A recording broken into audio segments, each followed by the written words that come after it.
Saya tegaskan kembali, kita harus melaksanakan hilirisasi. Tidak ada tawaran tentang hal ini. Semua komoditas kita akan kita olah di Republik Indonesia.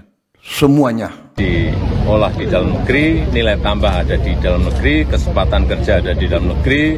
Saya sudah diskusi panjang dengan Presiden terpilih, Pak Prabowo, yang nanti beliau juga akan memulai di hilirisasi untuk sektor pertanian, perkebunan, dan kelautan. Artinya sektor pangan. Hilirisasi industri sangat penting. Inilah nanti yang akan melompatkan kita. Kalau hilirisasi ini berhasil, kita akan melompat. Kita bersyukur kepada Yang Maha Kuasa bahwa kita diberi karunia luar biasa. Mungkin hanya 3 negara di dunia yang sungguh-sungguh dalam waktu yang tidak lama lagi bisa 100% swasembada energi dari tanaman yang merupakan sumber energi terbarukan. Hanya 3 negara kemungkinan, Brazil, Kongo, Indonesia. Karena itu kita harus pandai manfaatkan karunia ini. Tingkatkan produktivitas dan kemandirian di sektor pangan dan energi. Kita harus ingat semuanya, ke depan problem global, problem dunia adalah 2, pangan dan energi. Ini yang sangat kritis di 2 hal ini. Perlindungan sosial, bantuan sosial, langkah-langkah menuju kebangkitan ekonomi kita melalui hilirisasi. Tapi di ujungnya pendidikan dan kesehatan yang akan membawa rakyat kita keluar dari kemiskinan. Presiden Republik Indonesia Joko Widodo telah menetapkan Provinsi Kalimantan Tengah untuk melaksanakan program pengembangan food estate sebagai daerah yang diharapkan menjadi lumbung pangan nasional. Kawasan lokasi lumbung pangan tersebut berada di Kabupaten Pulang Pisau dan Kabupaten Kapuas. Food estate merupakan konsep pengembangan pangan yang dilakukan secara terintegrasi mencakup pertanian, perkebunan, bahkan peternakan di suatu kawasan. Kita harus swasembada pangan. Kita harus punya lumbung pangan nasional. Kita harus punya lumbung pangan provinsi. Kita harus punya lumbung pangan kabupaten. Kita harus punya lumbung pangan desa. Ini adalah kearifan bermasyarakat nenek moyang kita ribuan tahun. Food estate menjadi salah satu program strategis nasional tahun 2020 hingga 2024. Gubernur Kalimantan Tengah Haji Sugianto Sabran sangat optimis program food estate ini berhasil.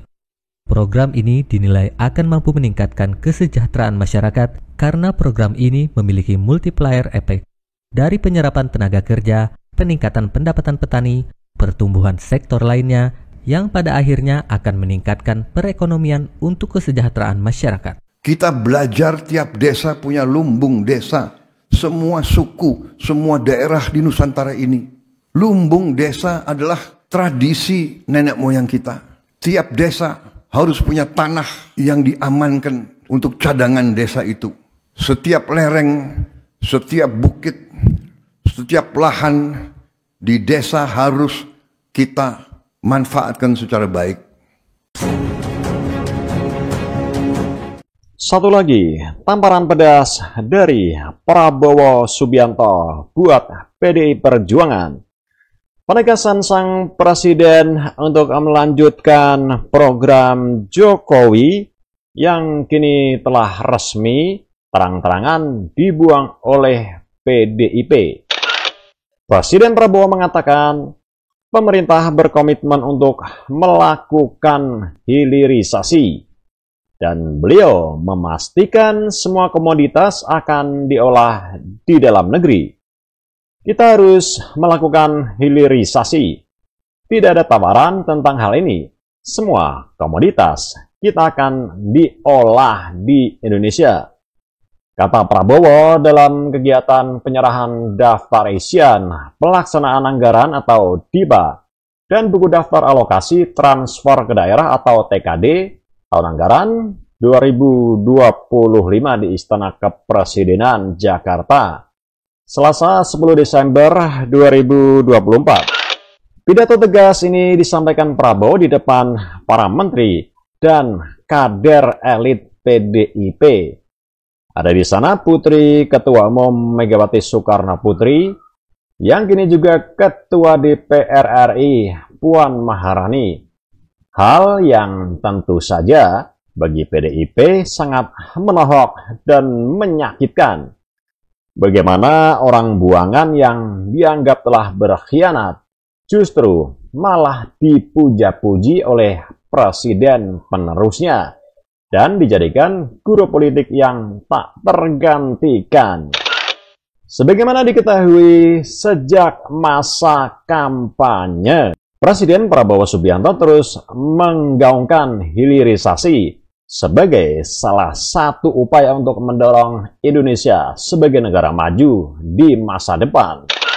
Hilirisasi merupakan agenda yang selalu didorong oleh Jokowi sebagai salah satu pilar utama kebijakan ekonomi nasional selama 2 periode pemerintahan beliau.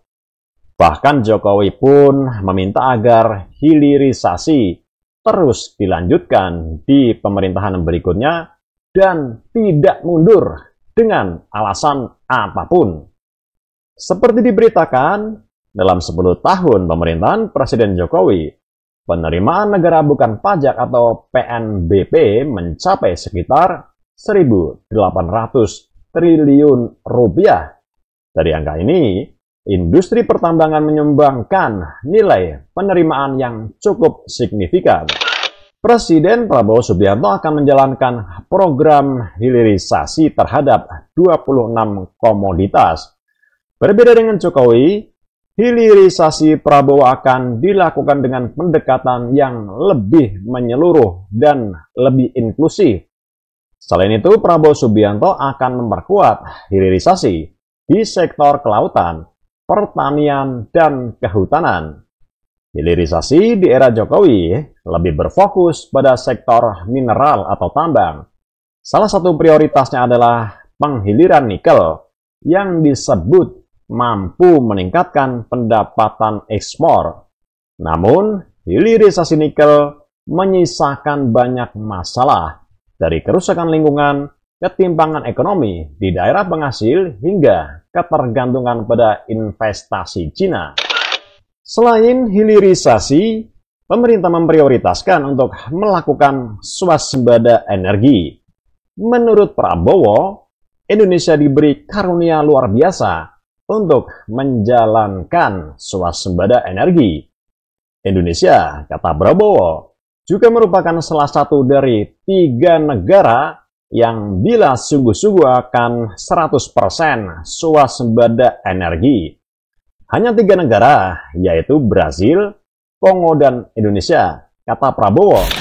Karena itu Prabowo mengatakan Indonesia harus pandai memanfaatkan karunia ini.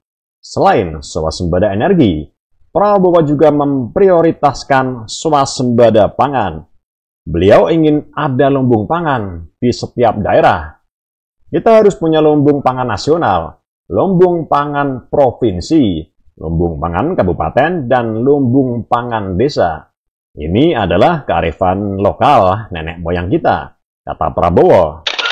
Selain itu, Presiden Prabowo Subianto mengatakan nantinya program makan bergizi gratis membuat perputaran uang akan berada di desa-desa. Menurutnya hal itu untuk meningkatkan perekonomian di daerah-daerah.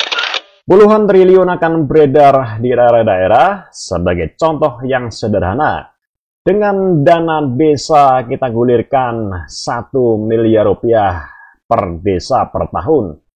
Dengan makan bergizi desa per tahun melalui uang makan tiap anak-anak, itu beredarnya kurang lebih 8 miliar rupiah per desa per tahun, ujar Prabowo. Oke para sahabat sekalian, untuk lebih jelasnya, mari kita simak pidato selengkapnya dari Presiden Prabowo Subianto berikut ini. Bismillahirrahmanirrahim. Assalamualaikum warahmatullahi wabarakatuh. Salam sejahtera untuk kita semua. Shalom. Om Swastiastu. Namo Buddhaya. salam kebajikan. Yang saya hormati Saudara Wakil Presiden, para pimpinan lembaga negara yang hadir, Ketua MPR, Ketua DPR, Ketua DPD, Ketua BPK, Ketua MK, Ketua MA, Ketua Komisi Yudisial, para Menteri Koordinator, para Menteri Kabinet Merah Putih, Kepala Badan, Ketua Dewan Ekonomi Nasional, Jaksa Agung, Panglima TNI, Kapolri, Kepala BIN, Ketua KPK, Ketua KPU, Ketua Bawaslu, para gubernur yang saya hormati, dan para hadirin undangan yang berbahagia.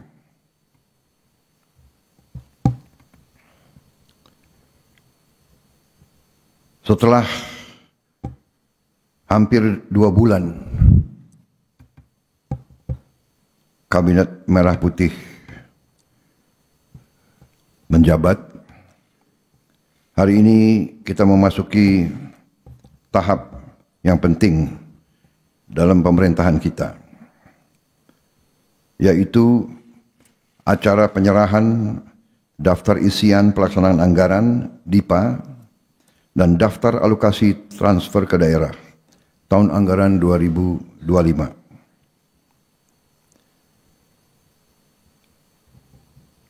Hal ini merupakan simbol dari dimulainya pelaksanaan APBN tahun 2025. Bersamaan dengan itu, kita juga hadir dalam peluncuran katalog elektronik versi 6.0.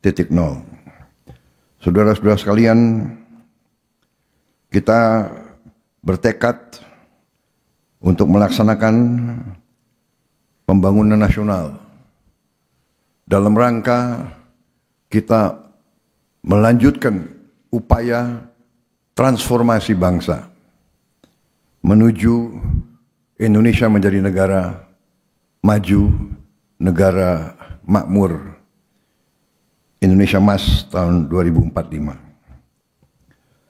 Saudara-saudara sekalian, berkali-kali saya ingatkan dan kita semua sadari bahwa kondisi geopolitik dan geoekonomi dunia berada dalam keadaan yang penuh ketidakpastian, diwarnai oleh ketegangan, peperangan, persaingan ketat antara negara-negara besar.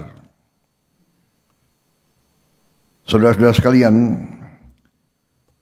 hal ini mengakibatkan ketidakpastian di bidang ekonomi.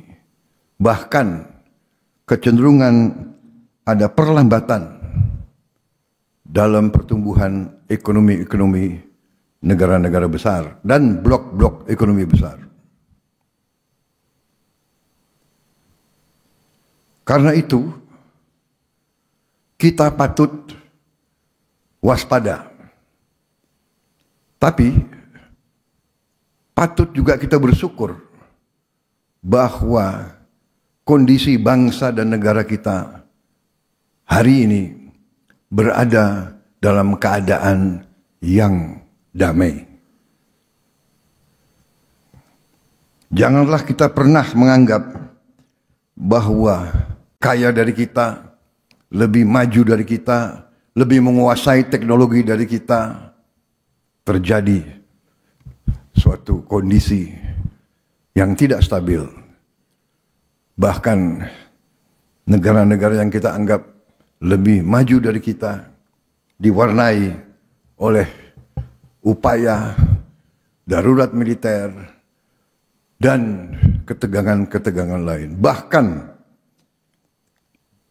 kita harus waspada bahwa setiap saat bisa muncul kondisi yang lebih parah dari kondisi sekarang. Saudara-saudara sekalian, karena itu APBN kita tahun 2025 dirancang untuk menjaga stabilitas, inklusivitas, keberlanjutan dengan kehati-hatian. Kita punya cita-cita yang tinggi, tapi kita harus terus melakukan pengendalian ekonomi secara prudent, hati-hati, dan terencana dengan baik. Saudara-saudara sekalian, belanja negara harus kita lakukan dengan meningkatkan efisiensi, penghematan di semua bidang, mengurangi pemborosan. Kita sekarang dalam rangka kita waspada menghadapi tantangan yang tidak menentu, kita harus ikat sabuk-sabuk kita. Kita harus, sekali lagi saya tekankan, hemat. Kita harus kurangi kebocoran dari anggaran. Saya bertekad untuk memerangi kebocoran di semua tingkat. Dan saya mohon semua unsur, terutama para pimpinan daerah, ikut bersama dengan pemerintah pusat demi kepentingan rakyat. Kita harus jamin setiap rupiah uang rakyat sampai ke rakyat yang memerlukan. Kita tidak boleh lagi toleransi terhadap kebocoran, pengeluaran yang boros, hal-hal yang tidak langsung mengatasi kesulitan rakyat, hal-hal yang tidak produktif. Saya mengajak seluruh unsur untuk mengurangi pengeluaran-pengeluaran yang bersifat seremoni, kurangi yang bersifat terlalu banyak kajian, seminar, dan sebagainya. Sekarang saatnya adalah mengatasi masalah langsung. Saudara-saudara, di berbagai tempat, strategi kita adalah pertama, menjamin ketahanan pangan kita. Saya berkeyakinan tidak ada negara yang aman kalau negara itu tidak bisa menjamin makan untuk seluruh rakyat Indonesia. Karena itu, masalah ketahanan pangan ini menjadi prioritas utama. Dan saya ingin sampaikan di sini bahwa saya berterima kasih kepada semua unsur bahwa kita sampai hari ini berhasil mengendalikan inflasi. Dan kita juga berhasil di tahun yang penuh dengan tantangan iklim, yaitu El Nino dilanjutkan dengan La Nina, kekeringan berkepanjangan dilanjutkan dengan sekarang hujan yang juga turun secara bertubi-tubi. Produksi beras kita membanggakan. Ini adalah akibat kerja keras semua KL, juga dukungan dari semua pemerintah daerah. Saudara-saudara, saya tegaskan lagi, kita harus swasembada pangan. Kita harus punya lumbung pangan nasional. Kita harus punya lumbung pangan provinsi. Kita harus punya lumbung pangan kabupaten. Kita harus punya lumbung pangan desa. Ini adalah kearifan bermasyarakat nenek moyang kita ribuan tahun. Kita belajar tiap desa punya lumbung desa. Semua suku, semua daerah di Nusantara ini. Lumbung desa adalah tradisi nenek moyang kita. Tiap desa harus punya tanah yang diamankan untuk cadangan desa itu. Setiap lereng, setiap bukit, setiap lahan di desa harus kita manfaatkan secara baik. Hanya dengan swasembada ini kita akan aman dan kuat. Swasembada energi juga merupakan prioritas dari strategi transformasi kita. Kita bersyukur kepada Yang Maha Kuasa bahwa kita diberi karunia luar biasa. Mungkin hanya 3 negara di dunia yang sungguh-sungguh dalam waktu yang tidak lama lagi bisa 100% swasembada energi. Dan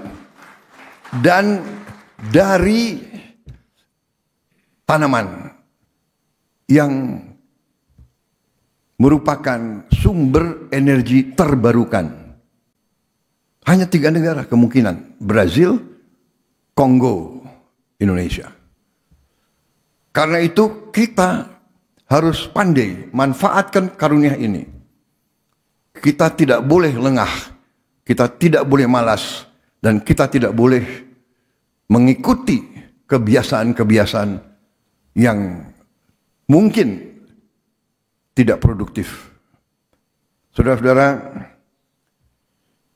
pemerintah yang saya pimpin bertekad untuk menegakkan hukum.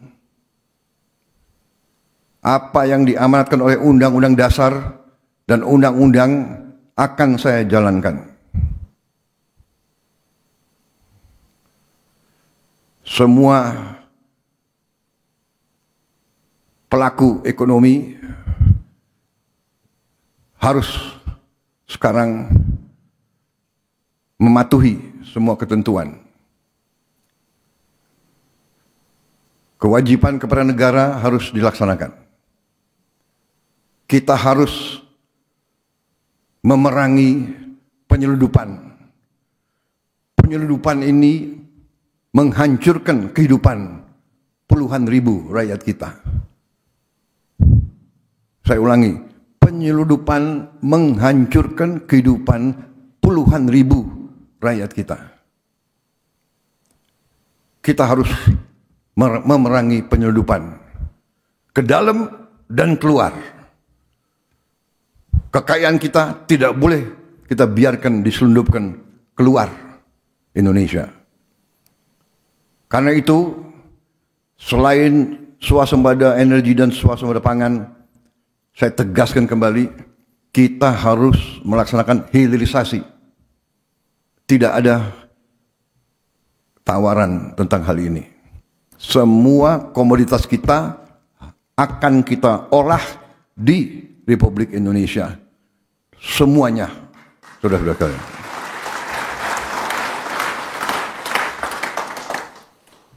Saudara-saudara sekalian, pendidikan dan kesehatan kita tempatkan sebagai prioritas juga. Tadi itu strategi yang akan kita tegakkan dan kita mampu tegakkan. Tetapi kalau saudara perhatikan, alokasi yang terbesar dalam APBN kita adalah pendidikan. Kalau tidak salah, ini adalah alokasi terbesar dalam sejarah kita. Saudara-saudara sekalian, banyak negara alokasi pertamanya, alokasi terbesar dalam APBN adalah pertahanan. Demikian Amerika Serikat, demikian India. Alokasi terbesar adalah pertahanan. Indonesia, alokasi terbesar adalah pendidikan. Demikian kita menempatkan pendidikan sebagai prioritas dan kita yakin melalui pendidikan dan pelayanan kesehatan inilah jalan keluar sesungguhnya dari kemiskinan. Perlindungan sosial, bantuan sosial, subsidi menurut pandangan saya adalah langkah-langkah antara. Langkah-langkah menuju kebangkitan ekonomi kita melalui hilirisasi. Tapi di ujungnya pendidikan dan kesehatan yang akan membawa rakyat kita keluar dari kemiskinan. Makan bergizi juga hal yang strategis. Kita selamatkan anak-anak kita, tapi dengan itu kita akan memberdayakan ekonomi pedesaan, ekonomi kecamatan, ekonomi kabupaten, ekonomi provinsi. Puluhan triliun akan beredar di daerah-daerah. Sebagai contoh yang sederhana, dengan dana desa kita gulirkan 1 miliar rupiah per desa per tahun. Dengan makan bergizi per desa per tahun melalui uang makan untuk tiap anak-anak itu beredarnya adalah kurang lebih 8 miliar rupiah per desa per tahun. 800% meningkat peredaran uang di daerah-daerah. Kita akan balikan yang uang tersedot ke pusat, ke Jakarta, kita balik uang sekarang akan turun ke desa-desa, ke daerah-daerah. Saudara-saudara sekalian, ternyata fokus kita kepada memerangi kemiskinan dan kelaparan itu menjadi agenda dunia. Jadi waktu saya hadir di G20, itu tema dunia. Memerangi kemiskinan dan kelaparan. Karena itu,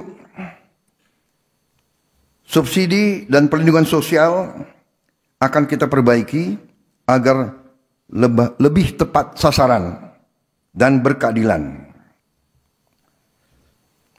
Pemerintah sekarang sedang merumuskan langkah-langkah supaya semua subsidi nanti bisa dirasakan, yang dinikmati adalah golongan rakyat kita yang paling lemah.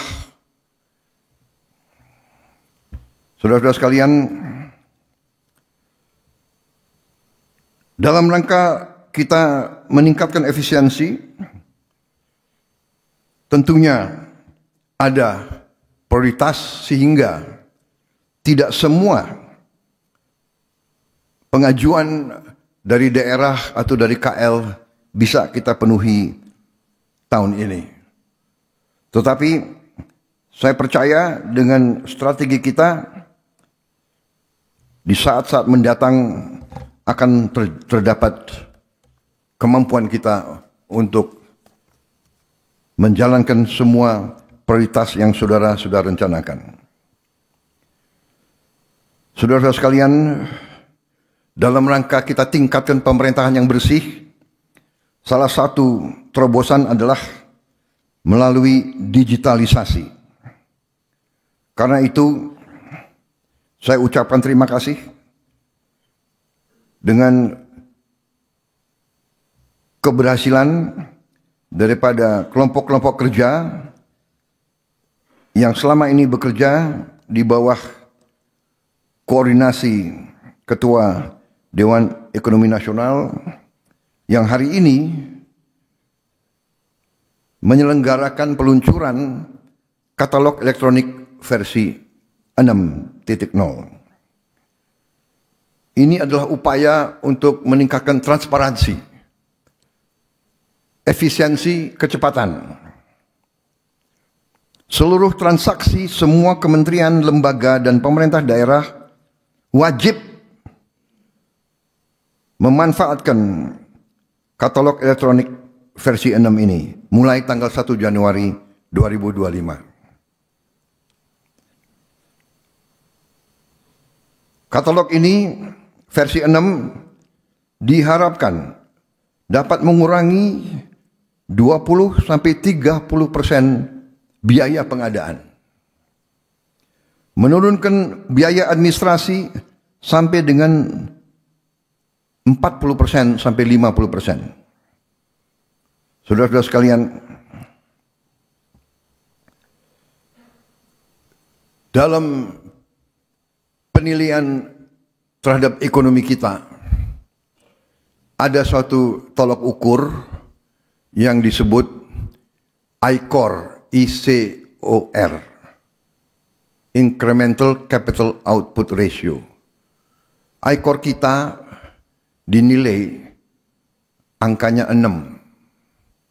ICOR beberapa tetangga kita, ICOR-nya 4 atau 5. Artinya kita dinilai lebih tidak efisien dari beberapa ekonomi tetangga kita. Bahkan tidak efisiennya itu dinilai 30%. Diharapkan dengan penggunaan e-katalog ini, efisiensi ini dapat kita kurangi. Karena itu, saya ucapkan terima kasih sekali lagi kepada semua unsur.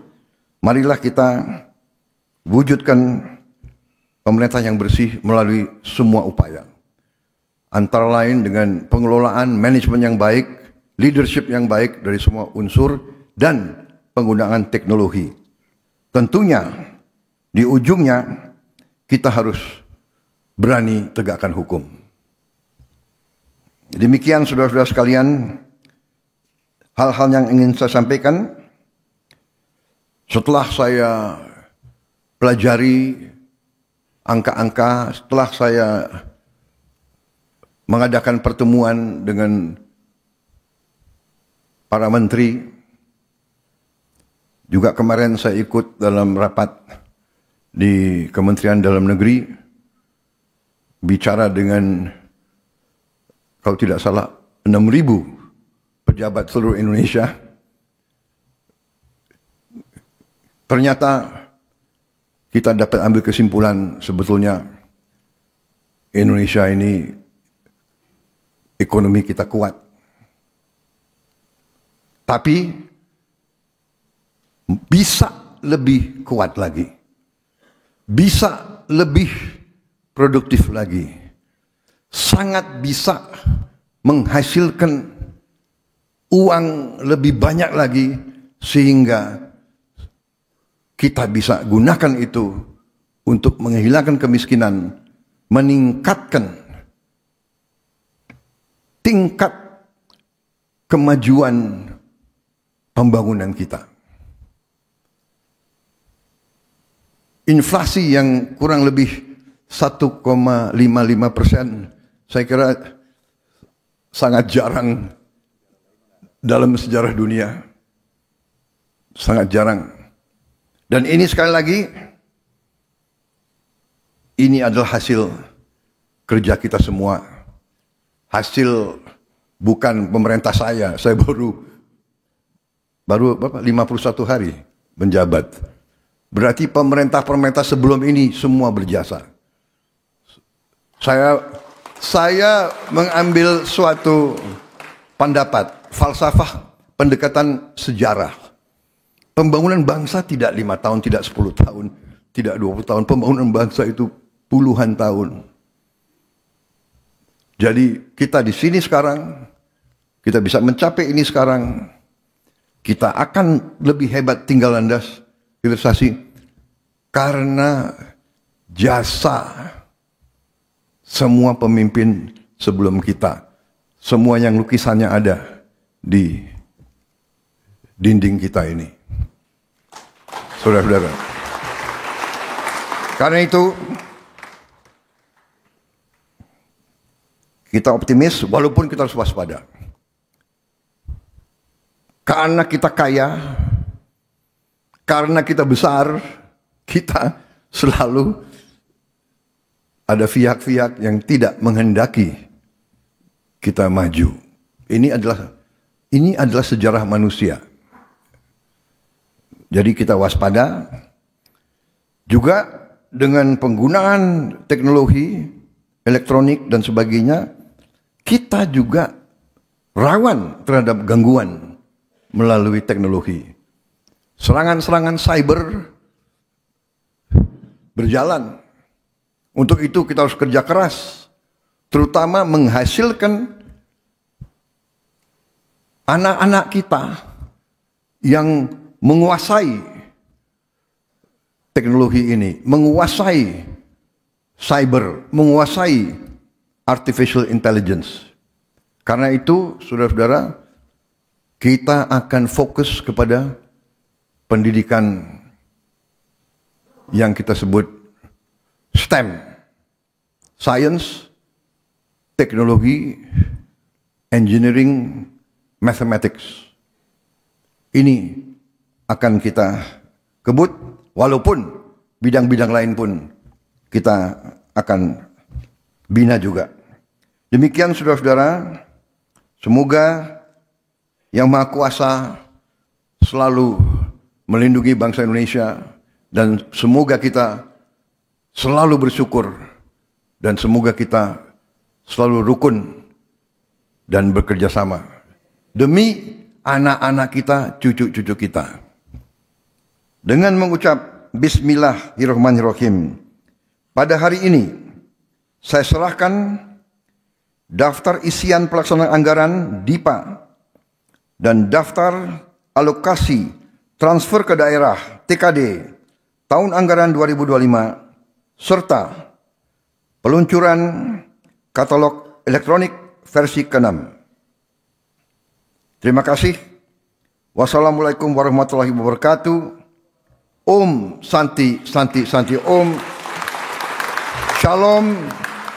Nama budaya, salam kebajikan.